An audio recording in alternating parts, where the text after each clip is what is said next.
अस्सलाम वालेकुम, मैं हूं शाहिद हुसैन। सिंध हाई कोर्ट में इस वक्त मौजूद हूं।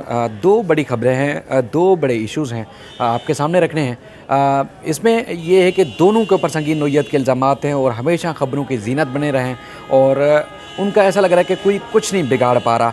यहाँ अदालती निज़ाम का या अवाम की उमंगों का समझ लें कि बेड़ा गर्क किया जाता है और उसके बावजूद हम देख रहे हैं कि वो हमेशा ख़बरों की ज़ीनत बनते हैं। और बिलाखिर ऐसी कौन सी सहूलतकारी है या ऐसा कौन सा जो है गिदड़ सिंगी है उनके पास कि उनको जो है वो सहूलियात मिलती हैं। लेकिन ये है कि जो दीगर जो हज़ारों लोग जेलों में हैं, जिनके ऊपर संगीन नोयत के इल्ज़ामात भी हैं, मामूली नोयत के इल्ज़ामात भी हैं, वो जो है वो जेलों में बंद हैं। लेकिन उज़ैर बलोच के केसेस के संगीन नोयत के केसेस से उनको आज तक उनके ऊपर कोई जुर्म साबित नहीं हो पा रहा। पुलिस और प्रोसिक्यूशन क्यों जुर्म साबित नहीं कर पा रही, वो आपके सामने रखेंगे। दूसरा है शाहरुख जतोई। शाहरुख जतोई जैसा आदमी हमेशा, जब से 2012 में ये कत्ल का वाक़या हुआ था शाहज़ेब का, उसके बाद फिर आपको मामूली नहीं बड़ी बड़ी खबरों में वो आप उसको देखते रहें। लेकिन आज भी वो किसी ना किसी तरीके से एंजॉय कर रहा है इस सिस्टम को, जो है वो ललकार रहा है, इस निज़ाम को ललकार रहा है। आखिर क्या वजह है कि उसको जो है वो सज़ा पूरी नहीं कर पा रहा? आखिर ऐसी क्या वजह है जो दीगर कैदियों को जो सहूलियात नहीं मिल पाती, इसको जो है वो सहूलियात मिल पाती हैं? अमीन अनवर मेरे साथ मौजूद हैं। जो गुज़श्ता रोज़ आपने टीवी पे देखा, वो समझ लें कि एक मामूली सी चीज़ थी। लोगों की चूँकि मेमोरी बहुत ज़्यादा शॉर्ट है, अक्सर भूल जाते हैं। तो हम जो ख़ास तौर पर शाहज़ेब का जो कत्ल है, उसके से लेके आज तक, यानी कि कल तक क्या सारी तफसीलात थी, कब कब केस में क्या कुछ हुआ, वो सारी तफसीलात हम कोशिश करेंगे कि मुख्तसर तरीन व्लॉग में आपके सामने रखें। अमीन, आपका बहुत शुक्रिया, आपने अपना कीमती वक्त दिया। कत्ल हुआ, मुल्क से फ़रार हो गया, कोई पूछने वाला नहीं था। वहाँ से दुबई से गिरफ़्तार करके लाया गया शाहज़ेब को, ट्रायल चला, सज़ा हुई, सुप्रीम कोर्ट इन्वॉल्व रही, उसके बाद फिर हाई कोर्ट एटीए ख़त्म कर दे दिए, बल्कि मुकदमे से मुलज़म की सज़ा ही ख़त्म करके उसको जो है वो ज़मानत पर रिहा करने का हुक्म देती है। फिर सुप्रीम कोर्ट नोटिस लेती है। यानी कि ये मुख्तसर जो है वो शाहज़ेब कत्ल केस का जो मरकज़ी मुलज़म शाहरुख जतोई है, वो ख़बरों की ज़ीनत बनता रहा है। कब क्या सूरत हाल हुई, ऐसा क्या था या ऐसा क्या है जिसकी वजह से इतनी बड़ी सहूलियात जो मिलती रहती हैं उसको, और कोई उसका जो है कुछ बिगाड़ नहीं पा रहा? जी शायद बिल्कुल इसी तरह ही है कि एक जैसा आपने देखा होगा कि जब इसको सज़ा सुनाई गई थी 2013 में, तो सज़ा के बाद कोर्ट रूम में ही हम मौजूद थे। इंसदाद दहशतगर्दी की अदालत नंबर 3 से जब सज़ा सुनाई गई इसको, तो इसके बाद जब मुलज़िम को बाहर लाया गया लॉकअप में बंद करने के लिए, तो इसने एक विक्ट्री का निशान बनाया हुआ था, जिस पे काफ़ी तनकीद की गई थी कि एक मुलज़िम जिसे सज़ाए मौत सुनाई गई है और वो कमरा अदालत से बाहर आते हुए विक्ट्री का निशान बना रहा है, यानी कि इंसाफ के निज़ाम का किस तरह मजाक उड़ा रहा है। तो इस केस की शुरू से बात कर लेते हैं। तो ये 24-25 दिसंबर की रात का वाक़या है डिफेंस के इलाके का, जहाँ पर मुलज़मान की फ़ायरिंग से जो 18-19 साल का नौजवान था शाहज़ेब जो मकतूल है, वो फ़ायरिंग से जो है वो हलाक हो गया था। जिसके बाद 4 मुलज़मान को गिरफ़्तार किया गया था, शाहरुख जतोई को, क्योंकि वो बैरून मुल्क फ़रार हो गया था। जिसके बाद तमाम इंटरपोल वगैरह को इन्वॉल्व करने के बाद मुलज़िम को गिरफ़्तार करके लाया गया। उसका केस अभी तक पेंडिंग है।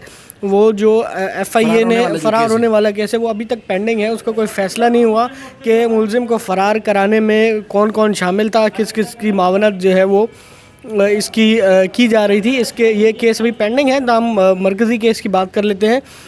तो 4 मुलज़मान का जो है वो ट्रायल हुआ इंसदाद दहशतगर्दी की अदालत नंबर 3 में, जिसमें 2 मरकज़ी मुलज़मान, जिसमें शाहरुख जतोई और सिराज तालपुर को अदालत ने सज़ाए मौत सुनाई थी। और इसके अलावा सज्जाद तालपुर और ग़ुलाम मुर्तज़ा लाशारी, जो इनका खानसामा था, उन 2 मुलज़मान को जो है वो उम्र कैद की सज़ा सुनाई गई थी। इसके बाद अदालत में सिंध हाई कोर्ट में मुलज़मान ने अपील फ़ाइल की। दौरान ट्रायल भी काफ़ी हरबे इस्तेमाल किए जाते रहे और ये एक एप्लीकेशन फ़ाइल की गई कि जब ये इंसिडेंट हुआ तो उस वक्त शाहरुख जतोई की जो उम्र है वो 18 साल से कम थी और इसका जो ट्रायल है वो जुवेनाइल एक्ट के तहत किया जाए। ताहम अदालत ने जब ओसिफिकेशन टेस्ट कराया मुलज़िम का, तो उसमें साबित हुआ कि शाहरुख जतोई की जो एज है वो 18 साल से ज़्यादा थी। जब ये इंसिडेंट हुआ, वो तमाम मामला जो है वो चलते रहे। सिंध हाई कोर्ट में जब ये मामला आया तो जस्टिस सलाउद्दीन पंवर की सरबराही में 2 रुकनी बेंच ने अपील डिसाइड की, जिसमें शाहरुख जतोई और तमाम जो मुलजमान हैं उनकी सज़ाएँ कलअदम करार दे के मामले केस से इंसदाद दहशतगर्दी की अदालत जो सेक्शंस थी वो ख़त्म कर दी और रिमांड बैक कर दिया केस सेशन ट्रायल जनूबी की अदालत में। तो सेशन जज जनूबी की जो अदालत थी उन्होंने 2-3 हेयरिंग के बाद ही शाहरुख जतोई और दीगर जो मुलजमान थे उनकी 5-5 लाख रुपए में ज़मानत मंजूर कर ली थी, जिसके बाद सिविल सोसाइटी जो है वो उसमें काफ़ी इज़्तिराब पाया जाता था। उन्होंने सुप्रीम कोर्ट से रुजू किया। सुप्रीम कोर्ट के जो साबिक चीफ जस्टिस थे साकिब निसार, उन्होंने इस एप्लीकेशंस को जो है 184(3) सो मोटो में कन्वर्ट करते हुए इसका सो मोटो लिया इस जजमेंट का, और उसके बाद तमाम रिकॉर्ड जो है वो उन्होंने सुप्रीम कोर्ट मंगाया। वहाँ पे हेयरिंग हुई, मुलजमान को तलब किया गया। तो अदालत ने सुप्रीम कोर्ट ने वहीं से ही शाहरुख जतोई और इन तीनों मुलजमान जो दीगर थे उन्हें गिरफ़्तार कराया और केस दोबारा से जो है वो रिमांड बैक कर दिया सिंध हाई कोर्ट को। यानी कि वो अपील की समाअत के लिए वापस भेजा हाई कोर्ट। हाँ जी बिल्कुल, उन्होंने कहा कि इस अपील की जो समाअत है वो दोबारा की जाए और एक स्पेशल बेंच जो है वो कॉन्स्टिट्यूट किया जाए इस हवाले से। तो जस्टिस मोहम्मद अली मज़हर और जस्टिस नज़र अकबर पर मुश्तमिल 2 रुकनी बेंच जो है वो बनाया गया था 2017 में, जिन्होंने इस अपील की दोबारा से समाअत की और इसमें जो है वो उन्होंने ये डिसाइड किया कि इस मामले से जो है वो मुलजमान दो मुलजमान को सज़ाए मौत थी, 2 मुलजमान की सज़ाए मौत ख़त्म की और इसके अलावा जो है वो बाकी 2 मुलजमान की उम्र कैद की सज़ा बरकरार रखी और 4 मुलजमान को जो है वो उम्र कैद की सज़ा जो है वो सुनाई गई। शाहरुख जतोई और जो सिराज तालपुर था इनको फांसी की सज़ा को उम्र कैद में तब्दील कर दिया। बिल्कुल, वजह क्या बताई अदालत ने? उम्र कैद में तब्दील कर दिया गया और दहशतगर्दी के हवाले से जो सेक्शन थी उसमें अदालत ने थोड़ी उनको रिलीफ दिया कि ये सज़ाए मौत का केस नहीं बनता है। 63 पेज का जजमेंट जो सिंध हाई कोर्ट का 13 मई 2019 को जो है वो जारी किया गया था, जिसके बाद मुलजमान ने इस जजमेंट को भी सुप्रीम कोर्ट में चैलेंज कर रखा है, उसका कोई फ़ैसला नहीं हुआ। तो इसी तरह काफ़ी इंटरेस्टिंग जो है वो डेवलपमेंट्स भी होती रही इस केस में। हमने देखा कि कॉम्प्रोमाइज़ भी फ़ाइल हुआ था और अदालत ने जो 2019 का जजमेंट है उसमें कॉम्प्रोमाइज़ को तस्लीम कर लिया था, जबकि पहले जो है वो अदालत ने कॉम्प्रोमाइज़ को तस्लीम करने से इनकार कर दिया था। जस्टिस सज्जाद अली शाह ने कहा था कि जहां 780 इंसदाद दहशतगर्दी एक्ट की सेक्शन 7 होती है वहाँ पे कंप्लेनेंट जो है वो स्टेट होती है, लिहाजा इसमें कॉम्प्रोमाइज़ नहीं हो सकता है। ताहम आपको पता था कि वो कॉम्प्रोमाइज़ फाइल हुआ सिंध हाई कोर्ट में। कॉम्प्रोमाइज़ चूँकि आप लोग उस वक्त BTV में थे, आप आज TV में थे उस वक्त, तो सबसे पहले वो आप लोगों ने खबर चलाई थी कॉम्प्रोमाइज़ की। कॉम्प्रोमाइज़ में फैमिली ने, जो शाहज़ेब के वालिद हैं उनकी फैमिली ने क्या लिखा था, वो क्या माफ़ कर दिया था इसको कत्ल? उसमें जो बाकायदा तौर पे रकम का जिक्र तो नहीं था, जो एफिडेविट जमा कराए गए थे कोर्ट में और फैमिली को जो है वो ट्रायल कोर्ट ने बुलाया भी था इंसदाद दहशतगर्दी की अदालत तस्दीक के लिए। उसकी जो मकतूल की 2 बहनें, उनकी वालदा और उसके वालिद हयात थे उस वक्त, वो आए थे और मैं और मेरा कैमरामैन असगर शाह आज भी जो आज TV में मौजूद हैं, हम वहाँ पे खड़े थे उनसे हम पूछने के लिए। तो हम जो इंसदाद दहशतगर्दी की अदालत के पिछले दरवाजे से जो है उन्हें गाड़ी में बिठाकर जो है वो निकाला गया और वो गाड़ी जो है वो मेरे कैमरामैन को टक्कर मारते मारते जो है वो बड़ी मुश्किल से उसने अपनी जान बचाई और वहाँ से निकलने में कामयाब हो गए थे कि मीडिया का सामना करने से वो कतरा रहे थे और पुलिस वालों की मिलीभगत के बाद वो वहाँ से मीडिया के सवालों का जवाब दिए, मीडिया का सामना किए बगैर वहाँ से चले गए। तो हम जो एफिडेविट की तफसीलात सामने आई थी उसमें यही था कि वो अल्लाह के नाम पे जो है वो खुदा की रज़ा के लिए मुलजमान को माफ़ कर रहे हैं और उन्हें कोई पैसा नहीं लिया। एफिडेविट में तमाम जो बैकडोर जो ज़राए थे उनका ये कहना था कि 35 करोड़ रुपए में ये तमाम डील हुई है। इसके अलावा फ्रांस या इटली की जो नेशनलिटी है जी, वो भी दी गई है। तमाम मामला जो हैं वो एक वकील साहब के दफ्तर में बैठ के तय पाए थे, जिसके बाद ये बाकायदा तौर पर कॉम्प्रोमाइज़ फाइल हुआ था। तमाम अदालत ने वो 2017 में मानने से इनकार कर दिया था। तमाम 2019 में जब रीट्रायल के लिए मामला आया तो उस कॉम्प्रोमाइज़ को भी तस्लीम किया गया और इस बिना पे जो उनकी दहशतगर्दी एक्ट के तहत जो दी गई सज़ाए मौत थी उसे उम्र कैद में तब्दील कर दिया गया था। ठीक है। अच्छा, एक और जो बड़ी चीज़ आपको याद होगा कि जैसे साकिब निसार साहब ने एकदम छापा मारा था तो वहाँ पर भी देखा था ये बड़े VIP स्टाइल में एक कमरे में था और उसके बाद फिर उन्होंने इसको दोबारा जेल भेजा था। वो क्या मामला था और उसके बाद फिर जो गुज़श्ता रोज़ जो चीज़ें सामने आई हैं वो क्या तफसीलात हैं? क्या सिंध हुकूमत के बगैर, महकमा दाखिला के बगैर, जेल हुकाम की इजाज़त के बगैर कोई मुलज़िम इतने अरसे तक, तवील अरसे तक जो है सिस्टम का मजाक उड़ाकर रह सकता किसी अस्पताल में बगैर बीमारी के? बिल्कुल, शायद मुलज़िम ने अपनी सहूलियत को मद्देनज़र रखते हुए पहले भी अपना जो जेल का जो नोटिफिकेशन था वो मलीर जेल में कराया था, क्योंकि वहाँ भी लोगों की आमदोरफ्त कम होती है, आपको पता है। जैमर भी नहीं लगे जैमर भी नहीं होते, तो इसलिए उनको वहाँ पर एक पूरा साइश कमरा वहाँ पे मिला हुआ था, जहाँ पर टीवी वगैरह लगे हुए थे और दीगर सहूलियात, घर वालों का आना जाना भी लगा रहता था। और इसके अलावा फिर साबिक चीफ जस्टिस हाकिम निसार ने वहाँ पर छापा मारा था, जिसके बाद जो जेल सुप्रिटेंडेंट थे मलीर के, उन्हें मुअत्तल किया गया था। उसके बाद उन्होंने आके कोर्ट से माफ़ी मांगी थी और दोबारा शाहरुख जदोई को सेंट्रल जेल मुंतकिल कर दिया गया था। अब जो रिसेंट डेवलपमेंट आपने देखी होगी गुज़िश्ता रोज़ सामने आई है, जिसमें एक बताया जा रहा है कि एक पूरा हॉस्पिटल ही इसी मकसद के लिए ख़रीदा गया है वहाँ पे गिजरी के इलाके में, जहाँ पर शाहरुख जदोई को वहाँ पर रखा गया था। पिछले 8-9 माह से वो वहाँ पर रह रहे थे और घर वालों से मिलना जुलना जो है उनका जारी था।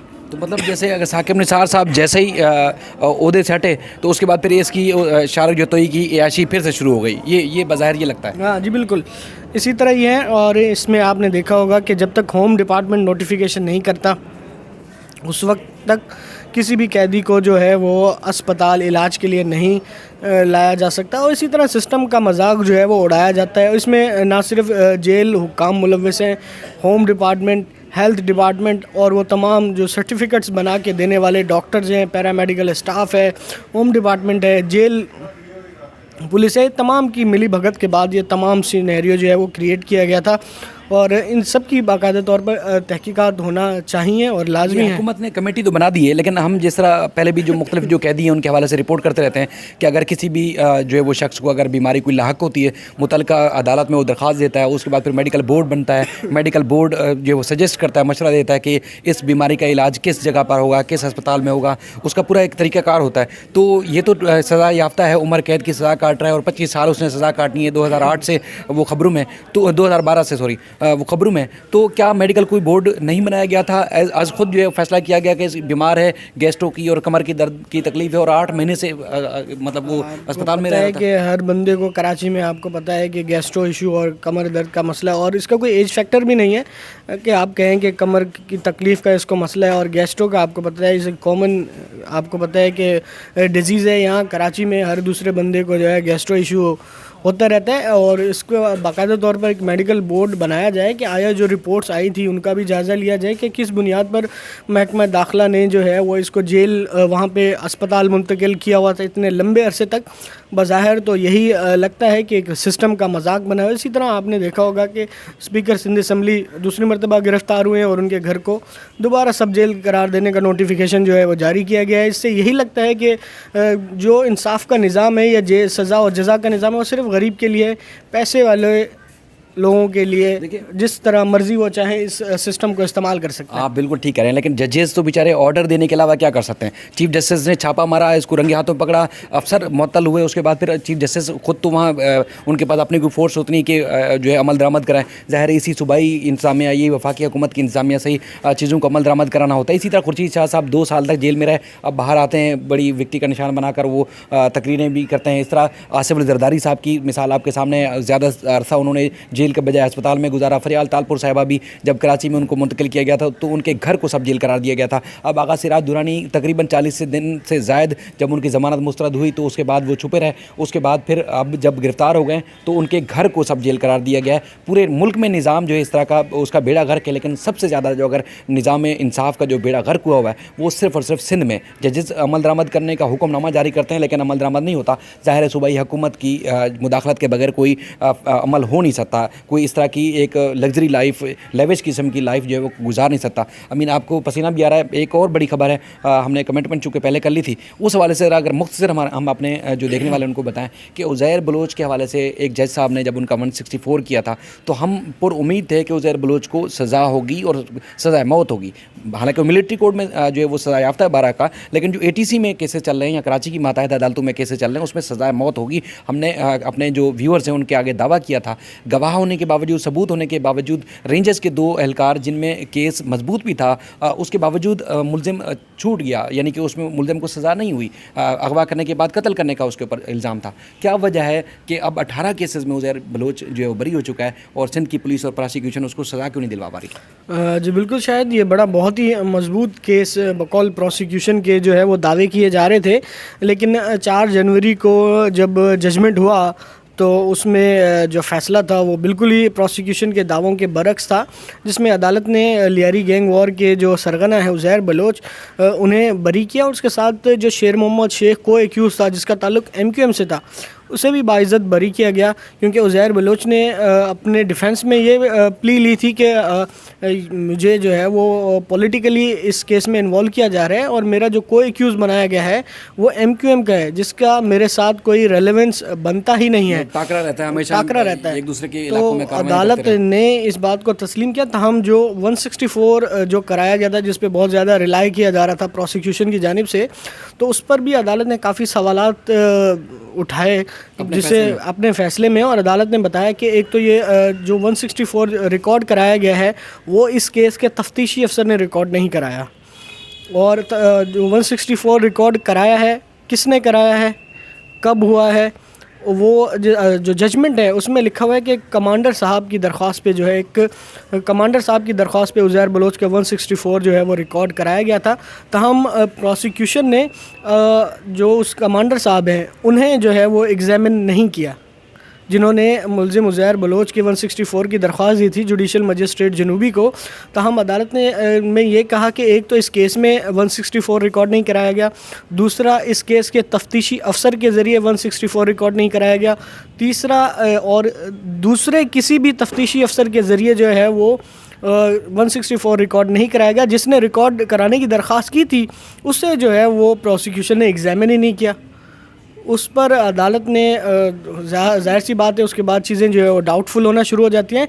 जिस केस में अदालत ने बताया कि उज़ैर बलोच के ख़िलाफ़ सिर्फ़ एक जो JIT बयान है शेर मोहम्मद शेख का, जिसने कहा कि जो हमने अगवा किया 2 रेंजर्स FS जो विंग के एहलकार थे और उसके बाद उन्हें ले जाके कत्ल कर दिया। अदालत ने ये कहा कि इसमें जो आखिरी लोकेशन बताई जा रही है प्रोसिक्यूशन के बकौल लियारी 8 चौक का इलाका, उसमें दोनों एहलकारों का CDR पेश नहीं किया गया कि उनको कहाँ से अगवा किया गया, कोई आई विटनेस नहीं था, उन पर टॉर्चर किया गया, इसका भी कोई आई विटनेस नहीं था।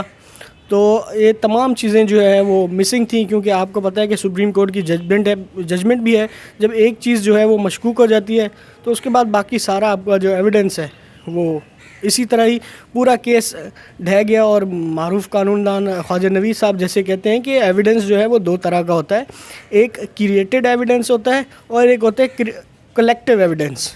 जब जेन्युइन तरीके से जब जाए वक़ुआ से एविडेंस कलेक्ट किया जाता है तो फिर केस भी उसी तरह बनता है। जब आप क्रिएटिव एविडेंस होता है तो फिर उसके नतीजे इसी तरह होते हैं। जैसे उज़ैर बलोच अब 18वें केस में तो बरी हो चुके हैं, देखिए बाकी केसेस का क्या नतीजा निकलता है। रेंजर्स का काम तफ्तीश करना नहीं है, ज़ाहिर है रेंजर्स के सामने और उसके बाद फिर जुडिशल मजिस्ट्रेट के सामने जब उसने 164 का बयान रिकॉर्ड कराया, यानी कि अपने सारे वो जुराइम उसने कबूल किए और अपने होश हवास में उसने बयान दिया, जिसमें जज साहब ने अपना खुद भी बयान रिकॉर्ड करने वाले जज ने भी अपना बयान रिकॉर्ड करवाया था, तो उसमें सारी बातें तो तस्लीम हुई। लेकिन जो इन्वेस्टिगेशन करनी थी, तफ्तीश करनी थी, तहकीकात करनी थी, मवाद और सबूत इकट्ठे करने थे, वो तो पुलिस का काम था। क्या सिंध की पुलिस इस तरह नाअहल है कि एक बड़े दहशतगर्द को सज़ा दिलवाने में नाकाम है? क्या अब किसी केस में सज़ा नहीं होगी, हालांकि ये मजबूत तरीन केस है? बिल्कुल, बहुत ही मजबूत तरीन केस था। मैंने आपको पहले भी बताया कि प्रोसिक्यूशन बहुत ज़्यादा रिलाई कर रही थी। ताहम अदालत ने कहा कि सिर्फ एक जो को एक्यूज़ हैं उनके बयान के अलावा उज़ैर बलोच के ख़िलाफ़ इस केस में कोई इन्वेस्टिगेशन नहीं की गई। मुलजिम ने कन्फेशन किया पुलिस के सामने, जो को एक्यूज़ हैं उस पर भी अदालत ने कहा कि पुलिस के सामने दिए गए एतराफ़ी बयान की कानून शहादत के तहत कोई वैल्यू नहीं है, लिहाजा अदालत ने उसे भी मानने से इनकार किया। अदालत ने अपने जजमेंट में लिखा कि उज़ैर बलोच के ख़िलाफ़ जो ओनली एविडेंस है वो को एक्यूज़ का एतराफ़ी बयान है जो उसने पुलिस के सामने दिया था। तो पुलिस के सामने दिए गए बयान की कोई कानूनी वैल्यू नहीं होती, लिहाजा अदालत ने दोनों मुलज़मान को जो है वो बरी किया और जजमेंट में लिखा है कि अगर वो किसी और केस में इन्वॉल्व नहीं है तो उन्हें रिहा किया जाए। तो अब आपको लगता है, आखिरी सवाल मुख्तसर है क्योंकि 20 मिनट का टाइम हो रहा है, क्या उज़ैर बलोच को अब किसी केस में सज़ा नहीं होगी जिस तरह की शहादतें और तहकीकाती रिपोर्टें सामने आ रही हैं? देखें, शायद इसमें जो दीगर केसेस जो जुडिशल कॉम्प्लेक्स में चल रहे हैं एडीजे साउथ की अदालत में, उसमें भी जिन केसेस में उज़ैर बलोच का ट्रायल जारी है, तकरीबन 10-15 केस वो भी हैं।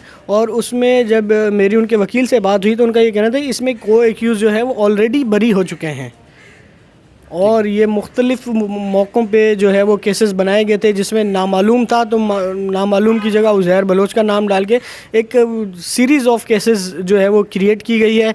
और मुझे भी बज़ाहिर तो यही लगता है कि जिस तरह के ना तो उसमें गवाह आ रहे हैं, गुज़िश्ता रोज़ भी उनके 6 केसेस थे पुलिस मुकाबले के, उसमें एक भी गवाह नहीं आया जिसकी वजह से आइंदा तारीख दे दी गई है।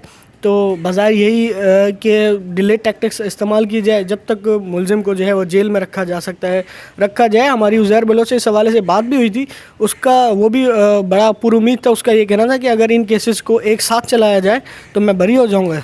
वो बड़े जो लास्ट 4 जनवरी का जजमेंट है, आपने देखा होगी उनकी हालिया तस्वीर जो सामने आई है, वो कितने फ्रेश और पुरसकून नज़र आ रहे हैं। ठीक है, आपका बहुत शुक्रिया, आपने इतना कीमती वक्त दिया, क्योंकि ये केसेस मामूली केसेस नहीं थे। अगर उज़ैर बलोच जैसा मुलजिम बरी हो जाता है तो इसका मतलब है फिर किसी मुलजिम को सज़ा नहीं हो सकती। दूसरा शाहरुख जतोई का मामला है कि जब तक सूबाई हुकूमत का हाथ इनके सर पर नहीं होगा तब तक ये एक मुलजिम क्या एक चिड़िया भी यहाँ से पर नहीं हिला सकती। लेकिन ये मुकम्मल मावनत और मुकम्मल सपोर्ट के बाद ही ये सब कुछ हो रहा है। अब पुलिस का काम या मिलिट्री का काम, रेंजर्स का काम या मिलिट्री का काम तहकीकात करना नहीं होता। उन्होंने केसेस में जो इन्वॉल्व था या मुलजिम को गिरफ्तार करके पुलिस के हवाले किया। बाकी पुलिस की जिम्मेदारी थी और प्रोसिक्यूशन की जिम्मेदारी थी कि अदालतों में जो है वो ट्रायल में मुलजमान के खिलाफ सबूत साबित करें केस, जब भी मुलजिम को सज़ा होगी। फिर इंशाल्लाह किसी और व्लॉग के साथ आपकी खिदमत में फिर हाजिर होंगे। अल्लाह हाफ़िज़।